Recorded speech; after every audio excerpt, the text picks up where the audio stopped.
The other is the all worlds hypothesis. And the all worlds hypothesis, as I mentioned, is the possibility that all possible worlds, all possible universes exist. So if all possible universes exist, then it's just trivial that a universe that can support life actually exists. And that led us into a discussion of logical possibility. Remember that I said that in philosophy something is possible or logically possible if the statement or the denial of the statement doesn't lead to a contradiction. So, for example, you can't have a square circle because a square circle is a contradiction in terms, or a square circle or a four-sided triangle or something like that. So anything that doesn't lead to a contradiction is possible in philosophy. Another possibility that he considers is the null possibility, and the null possibility is just the thought that nothing exists.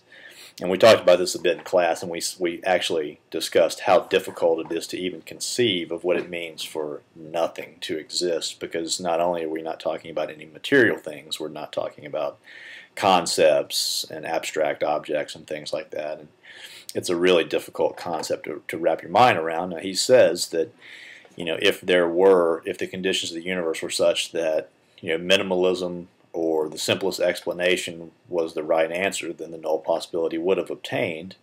But obviously, because we know that the null possibility did not obtain, then we know that minimalism or the simplest explanation is not the explanation for our universe. The next view that he considers, and this is the one that actually leads him to his ultimate view, is called the axiarchic view, and that was a view that was held by some Greek philosophers, Plato as well. And the axiarchic view essentially says that it would be best if the universe were a particular way. The universe is that way, therefore the universe is that way because it's better if the universe is that way, which sounds very circular. But it essentially goes back to the probability argument. The chances of the universe being that specific way are very unlikely, so it's likely not a coincidence. If it's better, if a universe is a particular way and it turns out to be that way, then it's likely not a coincidence.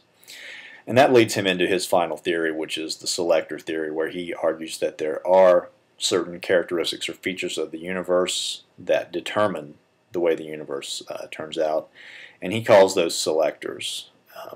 And the unfortunate thing in the end is that he finds out that just like trying to explain, the cause of the universe, it's impossible to really find a suitable explanation for which selector is the highest, because he believes that there is sort of a hierarchy of selectors.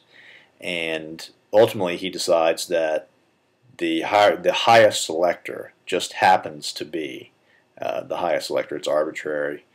And some people have objected to this position, saying, look, how is this any different than the brute fact view? And that's, of course, another possibility. The brute fact view is that there is no explanation. Things just are the way they are.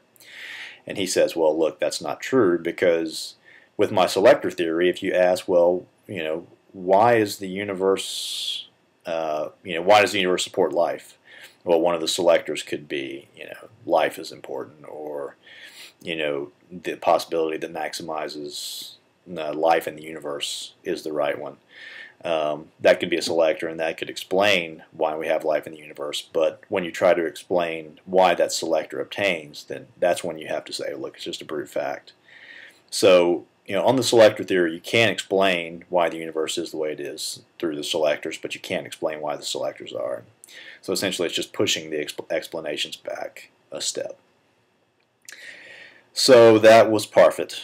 And then on Thursday we talked about holes, and we looked at David Lewis's dialogue between Argyle and Bargyle, and where they were considering whether immaterial objects can exist. And we talked about holes a bit, and we tried to decide what exactly constitutes a hole. Is it a break between two continuous things, whether those things are material things, or we've talked about gaps in time and things like that, and trying to figure out exactly what a hole is. And some people suggested that a hole is the lining that surrounds the gap. Maybe there's a certain certain level of material that actually shapes the whole, and that's what the whole actually is. Some people can, said it's a break between two different types of matter or time or whatever.